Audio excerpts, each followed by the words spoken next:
जय श्री कृष्णा। राधे राधे। आज के वीडियो में आप सभी लोग रसपान करेंगे भगवान बृहस्पति देव की संपूर्ण व्रत कथा। आइए अब कथा का रसपान करते हैं। प्राचीन समय की बात है। एक बड़ा प्रतापी तथा दानी राजा था। वह प्रत्येक गुरुवार को व्रत रखता एवं पूजा करता था। यह उसकी रानी को अच्छा नहीं लगता था। ना वह व्रत करती और ना ही किसी को एक पैसा दान में देती। राजा को भी ऐसा करने से मना किया करती थी। एक समय की बात है कि राजा शिकार खेलने वन को चले गए। घर पर रानी और दासी थी। उस समय गुरु बृहस्पति साधु का रूप धारण कर राजा के दरवाजे पर भिक्षा मांगने के लिए आए। साधु ने रानी से भिक्षा मांगी तो वह कहने लगी कि हे साधु महाराज, मैं इस दान और पुण्य से तंग आ गई हूँ। आप कोई ऐसा उपाय बताएं जिससे यह सारा धन नष्ट हो जाए और मैं आराम से रह सकूं। साधु रूपी बृहस्पति देव ने कहा कि हे देवी, तुम बड़ी विचित्र हो। संतान और धन से भी कोई दुखी होता है क्या? अगर तुम्हारे पास धन अधिक है तो इसे शुभ कार्यों में लगाओ जिससे तुम्हारे दोनों लोग सुधरें। परंतु साधु की इन बातों से रानी खुश नहीं हुई। उसने कहा, मुझे ऐसे धन की आवश्यकता नहीं जिसे मैं दान दूं तथा जिसको संभालने में ही मेरा सारा समय नष्ट हो जाए। साधु ने कहा, यदि तुम्हारी ऐसी इच्छा है तो जैसा मैं तुम्हें बताता हूँ तुम वैसा ही करना। बृहस्पतिवार के दिन तुम घर को गोबर से लीपना, अपने केसों को पीली मिट्टी से धोना, केसों को धोते समय स्नान करना, राजा से हजामत बनाने को कहना, भोजन में मांस मंदिरा खाना, कपड़ा धोबी के यहाँ धुलने डालना।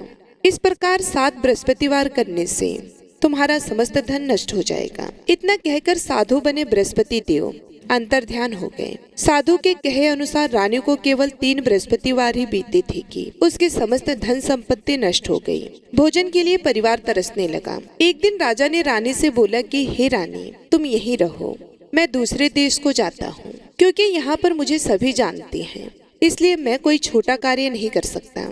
ऐसा कहकर राजा परदेश को चला गया।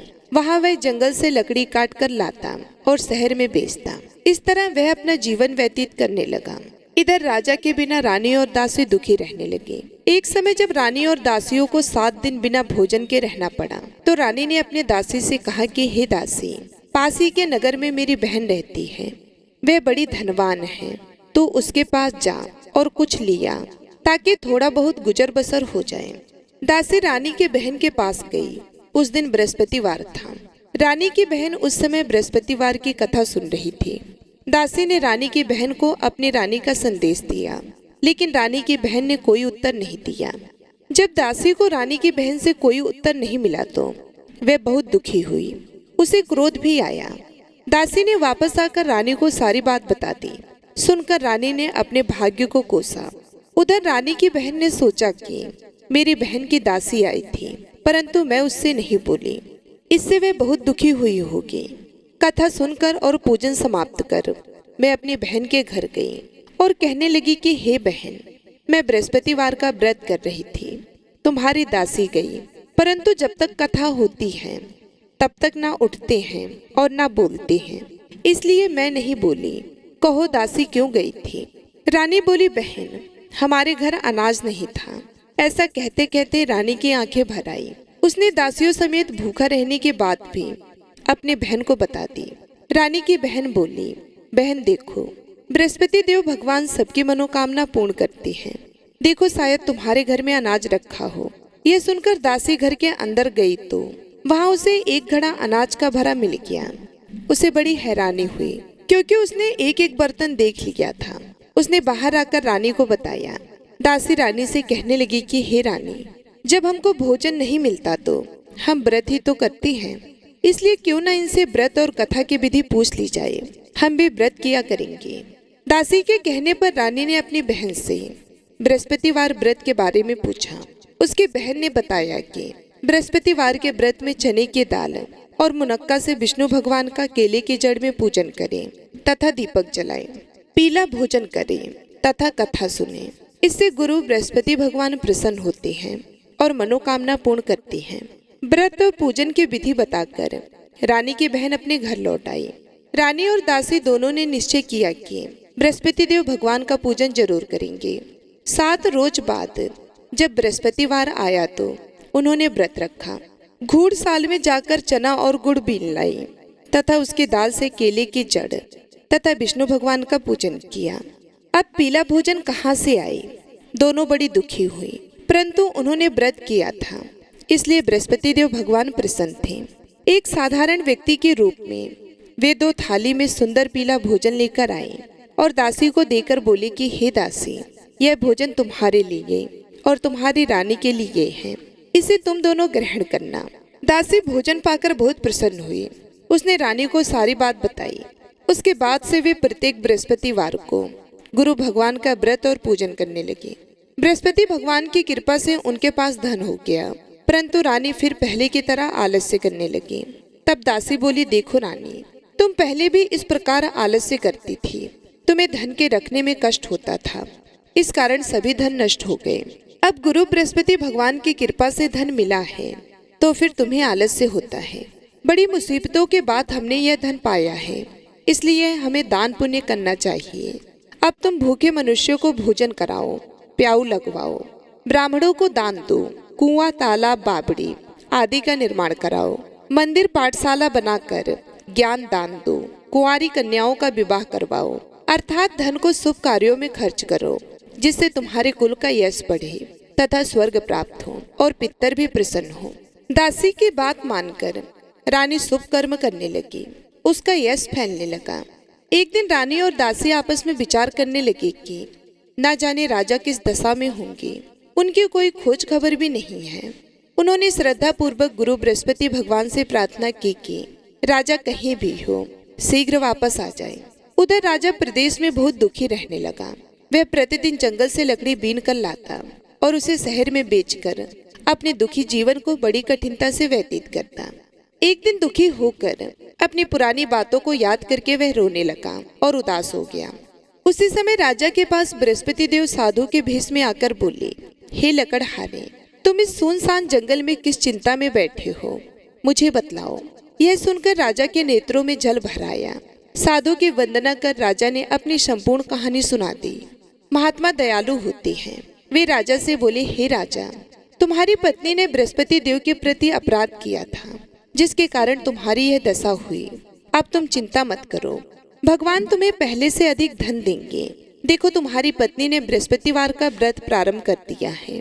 अब तुम भी बृहस्पतिवार का व्रत करके चने की दाल व गुड़ जल के लोटे में डालकर केले का पूजन करो।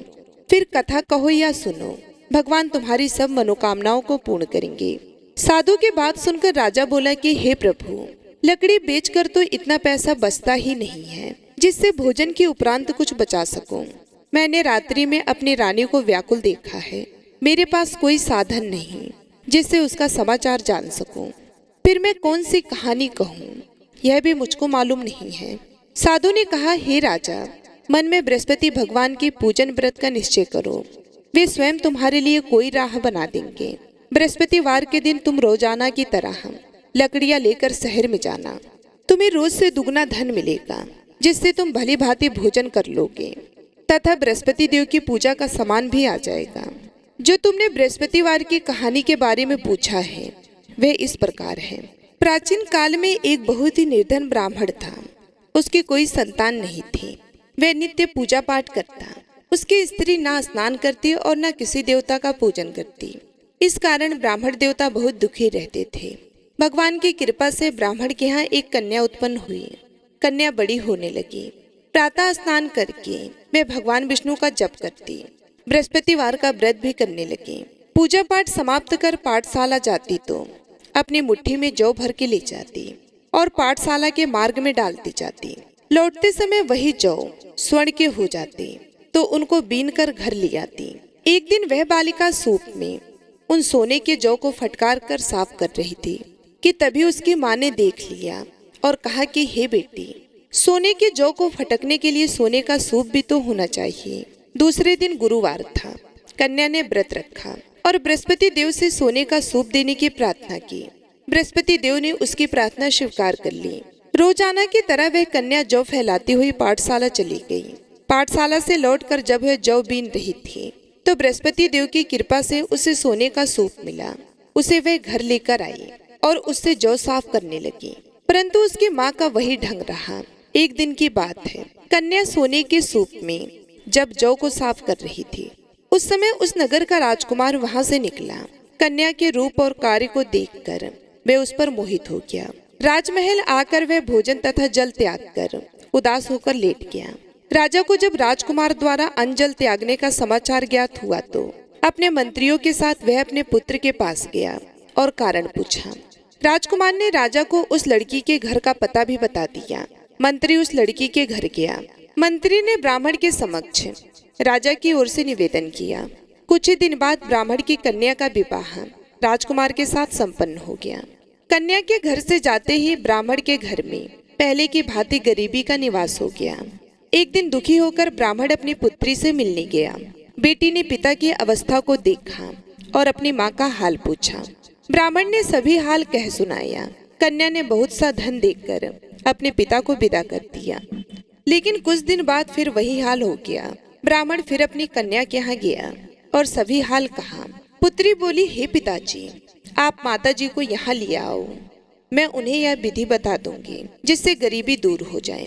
ब्राह्मण देवता अपनी स्त्री को साथ लेकर अपनी पुत्री के पास राजमहल पहुँचे तो पुत्री अपनी माँ को समझाने लगी और कहने लगी कि हे माँ, तुम प्रातः काल स्नान आदि करके विष्णु भगवान का पूजन करो तो सब दरिद्रता दूर हो जाएगी। परंतु उसकी माँ ने उसकी एक भी बात नहीं मानी। वह प्रातः काल उठकर अपनी पुत्री के बच्चों के जूठन को खा लेती थी। एक दिन उसकी पुत्री को बहुत गुस्सा आया। उसने अपनी माँ को एक कोठरी में बंद कर दिया। प्रातः उसे स्नान आदि करा के पूजा पाठ करवाया तो उसकी माँ की बुद्धि ठीक हो गई। इसके बाद वह नियम से पूजा पाठ करने लगी और प्रत्येक बृहस्पतिवार को व्रत करने लगी। इस व्रत के प्रभाव से मृत्यु के बाद वह स्वर्ग को गई। वह ब्राह्मण भी सुख पूर्वक इस लोक का सुख भोग कर स्वर्ग को प्राप्त हुआ। इस तरह कहानी कहकर साधु बने देवता वहां से लोप हो गए। धीरे धीरे समय व्यतीत होने पर फिर बृहस्पतिवार का दिन आया। राजा जंगल से लकड़ी काटकर शहर में बेचने गया। उसे उस दिन और दिनों से अधिक धन मिला। राजा ने चना गुड़ आदि लाकर बृहस्पतिवार का व्रत किया। उस दिन से उसके सभी क्लेश दूर हो गए। परंतु जब अगले गुरुवार का दिन आया तो वह बृहस्पतिवार का व्रत करना भूल गया। इस कारण बृहस्पति भगवान नाराज हो गए। उस दिन उस नगर के राजा ने विशाल यज्ञ का आयोजन किया था तथा अपने समस्त राज्य में घोषणा करवा दी कि सभी मेरे यहाँ भोजन करने आए, किसी के घर चूल्हा ना चले।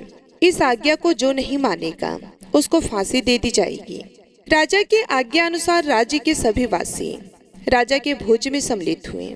लेकिन लकड़हारा कुछ देर से पहुंचा, इसलिए राजा उसको अपने साथ महल में ले गए।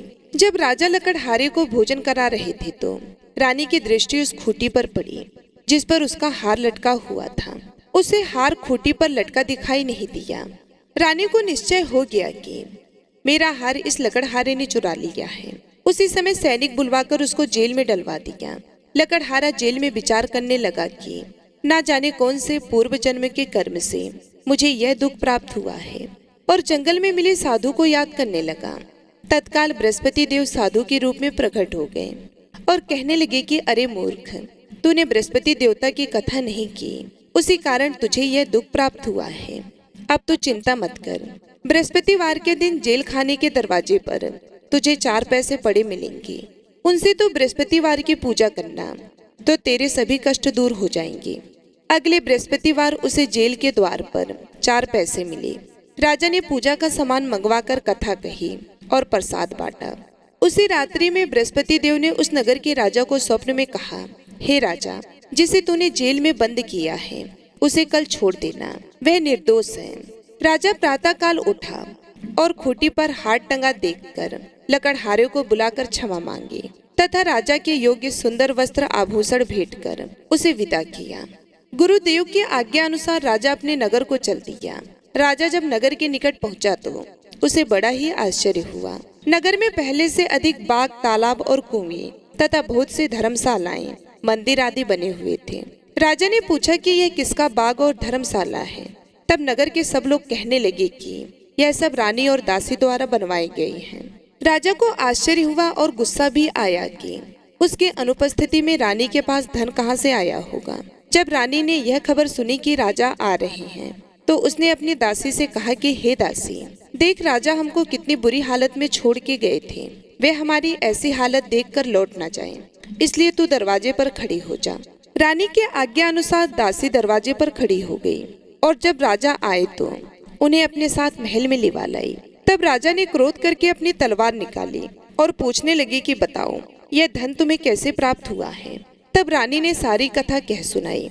राजा ने निश्चय किया कि मैं रोजाना दिन में 3 बार कहानी कहा करूंगा और रोज व्रत किया करूंगा।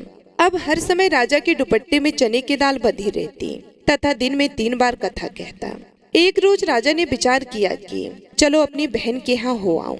इस तरह का निश्चय कर राजा घोड़े पर सवार हो अपनी बहन के यहाँ चल दिया। मार्ग में उसने देखा कि कुछ आदमी एक मुर्दे को लिए जा रहे थे। उन्हें रोककर राजा कहने लगा, अरे भाइयों, मेरे बृहस्पतिवार की कथा सुन लो। वे बोले, लो, हमारा तो आदमी मर गया है, इसको अपनी कथा की पड़ी है। परंतु कुछ आदमी बोले, अच्छा कहो, हम तुम्हारी कथा भी सुनेंगे। राजा ने दाल निकाली और कथा कहनी शुरू कर दी। जब कथा आधी हुई तो मुर्दा हिलने लगा और जब कथा समाप्त हुई तो राम राम करके वह मुर्दा खड़ा हो गया। राजा आगे बढ़ा। उसे चलते चलते शाम हो गई। आगे मार्ग में उसे एक किसान खेत में हल चलाता मिला। राजा ने उससे कथा सुनने का आग्रह किया, लेकिन वह नहीं माना। राजा आगे चल पड़ा। राजा के हटते ही बैल पछाड़ खाकर गिर गए तथा किसान के पेट में बहुत जोरों से दर्द होने लगा। उसी समय किसान की माँ रोटी लेकर आई। उसने जब देखा तो अपने पुत्र से सब हाल पूछा। बेटी ने सभी हाल बता दिया। बुढ़िया दौड़ी दौड़ी उस घुड़सवार के पास पहुंची और उससे बोली, मैं तेरी कथा सुनूंगी, तू अपनी कथा मेरे खेत पर ही चलकर कहना। राजा ने लौटकर बुढ़िया के खेत पर जाकर कथा कही, जिसके सुनते ही बैल खड़े हो गए तथा किसान के पेट का दर्द भी बंद हो गया। राजा अपनी बहन के घर पहुंच गया। बहन ने भाई की खूब मेहमान नवाजी की। दूसरे दिन प्रातःकाल राजा जागा तो वह देखने लगा कि सब लोग भोजन कर रहे हैं। राजा ने अपनी बहन से जब पूछा, ऐसा कोई मनुष्य है जिसने भोजन नहीं किया हो, जो मेरी बृहस्पतिवार की कथा सुन ली। बहन बोली, हे भैया, यह देश ऐसा ही है। यहाँ लोग पहले भोजन करते हैं, बाद में कोई अन्य काम करते हैं। फिर वह एक कुम्हार के घर गई जिसका लड़का बीमार था। उसे मालूम हुआ कि उसके यहाँ 3 दिन से किसी ने भोजन नहीं किया है। रानी ने अपने भाई की कथा सुनने के लिए कुम्हार से कहा। वह तैयार हो गया। राजा ने जाकर बृहस्पतिवार की कथा कही, जिसको सुनकर उसका लड़का ठीक हो गया। अब तो राजा की प्रशंसा होने लगी। एक दिन राजा ने अपनी बहन से कहा कि हे बहन, मैं अब अपने घर जाऊंगा, तुम भी तैयार हो जाओ। राजा की बहन ने अपनी सास से अपने भाई के साथ जाने की आज्ञा मांगी। सास बोली, हाँ चली जा, मगर अपने लड़के को मत ले जाना, क्योंकि तेरे भाई की कोई संतान नहीं होती है। बहन ने अपने भाई से कहा कि हे भैया, मैं तो चलूंगी, मगर कोई बालक नहीं जाएगा। अपनी बहन को भी छोड़कर दुखी मन से राजा अपने नगर को लौट आया। राजा ने अपनी रानी से सारी कथा बताई और बिना भोजन किए वह सैया पर लेट गया। रानी बोली, हे प्रभु, बृहस्पति देव ने हमें सब कुछ दिया है, वे हमें संतान भी अवश्य देंगे। उसी रात बृहस्पति देव ने राजा को स्वप्न में कहा कि हे राजन, उठ, सभी सोच त्याग दे, तेरी रानी गर्भवती है। राजा को यह जानकर बड़ी खुशी हुई। 9वें महीने रानी के गर्भ से एक सुंदर पुत्र पैदा हुआ। तब राजा बोला, हे रानी, स्त्री बिना भोजन के रह सकती है, परंतु बिना कहे नहीं रह सकती। जब मेरी बहन आए तो तुम मुझसे कुछ मत कहना। रानी ने हाँ कर दी। जब राजा की बहन ने यह शुभ समाचार सुना तो वे बहुत खुश हुई तथा बधाई लेकर अपने भाई के यहाँ आई। रानी ने तब उसे आने का उल्हाना दिया। जब भाई अपने साथ ला रहे थे तब टाल गई, उनके साथ ना आई और आज अपने आप ही भागी भागी बिना बुलाए आ गई। तो राजा की बहन बोली, भाभी, मैं इस प्रकार ना कहती तो तुम्हारे घर औलाद कैसी होती। तो इस प्रकार से बृहस्पति देव की ये कथा समाप्त होती है। तो एक बार प्रेम से बोलिए, भगवान बृहस्पति देव की जय। बृहस्पति देव सभी कामनाएं पूर्ण करते हैं। जो सद्भावना पूर्वक बृहस्पतिवार का व्रत करता है एवं कथा पढ़ता है अथवा सुनता है और दूसरे को सुनाता है, बृहस्पति देव उसकी सभी मनोकामनाएं पूर्ण करती हैं, उनकी सदैव रक्षा करते हैं। जो संसार में सद्भावना से गुरुदेव का पूजन एवं व्रत सच्चे हृदय से करते हैं, उनकी सभी मनोकामनाएं वैसे ही पूर्ण होती हैं।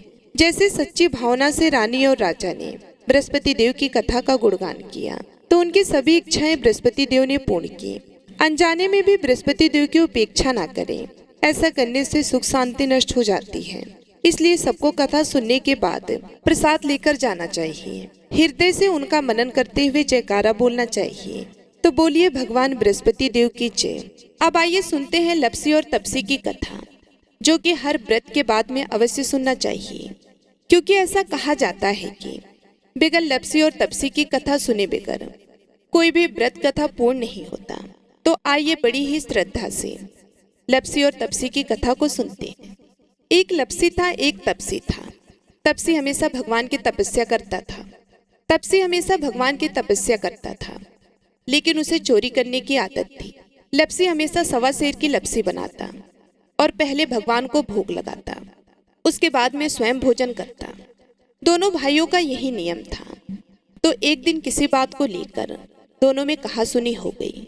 तो तपसी बोला कि मैं रोजाना भगवान की तपस्या करता हूँ, इसलिए मैं बड़ा हूँ। तो लपसी बोला कि मैं रोज भगवान को सवा सेर की लपसी का भोग लगाता हूँ, इसलिए मैं बड़ा हूँ। ऐसा कहते हुए दोनों जोर जोर से लड़ने लगे। तभी वहां से नारद जी गुजर रहे थे। दोनों को लड़ता हुआ देखकर वहां आए और उनसे पूछा कि तुम दोनों क्यों लड़ रहे हो। तो दोनों ने अपने आप को बड़ा बताया और साथ में बड़ा होने का कारण भी बताया। तो नारद जी बोले कि मैं तुम्हारा फैसला कर दूंगा, कल आऊंगा, बता भी दूंगा कि तुम दोनों में से कौन बड़ा है। दूसरे दिन लपसी और तपसी नहाकर अपने रोज की भक्ति करने आए। तो नारद जी ने छुपकर 1.25 करोड़ की एक एक अंगूठी उन दोनों के आगे रख दी। जैसे ही भक्ति करते हुए तपसी की नजर उस अंगूठी पर पड़ी तो उसने चुपचाप उस अंगूठी को उठाई और अपने पैरों के नीचे दबा ली। लपसी की नजर अंगूठी पर पड़ी, लेकिन उसने ध्यान नहीं दिया। उसने पहले भगवान को भोग लगाया और फिर स्वयं भोजन करने के लिए बैठ गया। थोड़ी देर बाद नारद जी सामने आए। तो दोनों ने पूछा कि अब बताओ हम में से कौन बड़ा है। तो नारद जी ने तपसी से खड़ा होने के लिए कहा तो वे खड़ा हुआ तो उसके पैर के नीचे दबी हुई अंगूठी दिखाई दी। तो नारद जी ने तपसी से कहा कि तपस्या तो तुम रोज करते हो, लेकिन इतनी तपस्या करने के बाद भी तुम्हारी चोरी करने की आदत नहीं गई। ये अंगूठी मैंने ही तुम दोनों के आगे रखी थी। मैं ये देखना चाहता था कि तुम दोनों में से किसके मन में लालच है। तो तुझे तो अंगूठी दिखाई पड़ते ही झट से अपने पैरों के नीचे दबा ली। लेकिन लपसी का ध्यान अंगूठी पर जाने के बाद भी लपसी ने अंगूठी को नहीं उठाया और ना ही ध्यान दिया। उसने सिर्फ अपने भगवान जी में ध्यान रखा, उन्हें भोग लगाया और बाद में स्वयं भोजन करने लगा। इसलिए लपसी बड़ा है और तुम्हें तुम्हारी तपस्या का कोई भी फल मिलने वाला नहीं है। जितनी चाहे मर्जी तुम तपस्या कर लो, तुम्हें इसका कोई भी फल नहीं मिलेगा। तो तपसी को यह सुनकर बहुत ही दुख हुआ और वे शर्मिंदा होकर नारद जी से माफी मांगने लगा और कहने लगा आज तक की मेरी गलती माफ करो और मुझे बताओ कि मेरी तपस्या का फल कैसे मिलेगा। आज के बाद कभी भी मैं चोरी नहीं करूंगा। तो नारद जी ने कहा कि यदि कोई गाय और कुत्ते को रोटी नहीं बनाएगा तो उसका फल तुझे मिलेगा। यदि कोई आदमी ब्राह्मण को भोजन करवा कर उसे दक्षिणा नहीं देगा तो उसका फल भी तुझे ही मिलेगा। अगर किसी को सूत वाली साड़ी अगर हम देते हैं, उसके ऊपर अगर भेंट स्वरूप कुछ रुपए नहीं देंगे तो उसका फल भी तुझे ही मिलेगा। अगर कोई व्यक्ति दिए से दिया जलाएगा तो उसका फल भी तुझे ही मिलेगा। अगर कोई औरत आंगन लीप कर चौका नहीं लीपेगी तो उसका फल भी तुझे ही मिलेगा। यदि कोई व्रत कथा में सारी कहानी सुन ले लेकिन तुम्हारी कहानी ना सुनी तो उसका फल भी तुझे ही मिलेगा। उसी दिन से हर व्रत कथा और कहानी के साथ लपसी और तपसी की कहानी कही और सुनी जाती है। और कथा सुनने के बाद में कहना चाहिए कि लपसी का फल लपसी को मिले, तपसी का फल तपसी को मिले और हमारी कहानी का और हमारे व्रत का फल हमें मिले। जय बृहस्पति देवा, ओम जय बृहस्पति देवा। छिन छिन भोग लगाऊं, छिन छिन भोग लगाऊं, कदली फल मेवा। ओम जय बृहस्पति देवा, तुम पूर्ण परमात्मा, तुम अंतर्यामी प्रभु, तुम अंतर्यामी। जगत पिता जगदीश्वर, जगत पिता जगदीश्वर, तुम सबके स्वामी। ओम जय बृहस्पति देवा, चरणामृत निज निर्मल सब पातक हरता, प्रभु सब पातक हरता। सकल मनोरथ दायक, सकल मनोरथ दायक, कृपा करो भरता। ओम जय बृहस्पति देवा। तन मन धन अर्पण कर, जो जन शरण पड़े, प्रभु जो जन शरण पड़े। प्रभु प्रकट तब हो कर, प्रभु प्रकट तब हो कर, आकर द्वार खड़े। ओम जय बृहस्पति देवा। दीन दयाल दयानिधि, भगतन हितकारी, प्रभु भगतन हितकारी। पाप दोष सब हरता, पाप दोष सब हरता, भव बंधन हारी। ओम जय बृहस्पति देवा। सकल मनोरथ दायक, सब संशय हारो, प्रभु सब संशय हारो। विषय विकार मिटाओ, विषय विकार मिटाओ, संतन सुखकारी। ओम जय बृहस्पति देवा। जो कोई आरती तेरी प्रेम सहित गावे, प्रभु प्रेम सहित गावे। जेठानंद आनंद कर, जेठा आनंद आनंद कर, सो निश्चय पावे। ओम जय बृहस्पति देवा। सब बोलो विष्णु भगवान की जय, बोलो बृहस्पति भगवान की जय।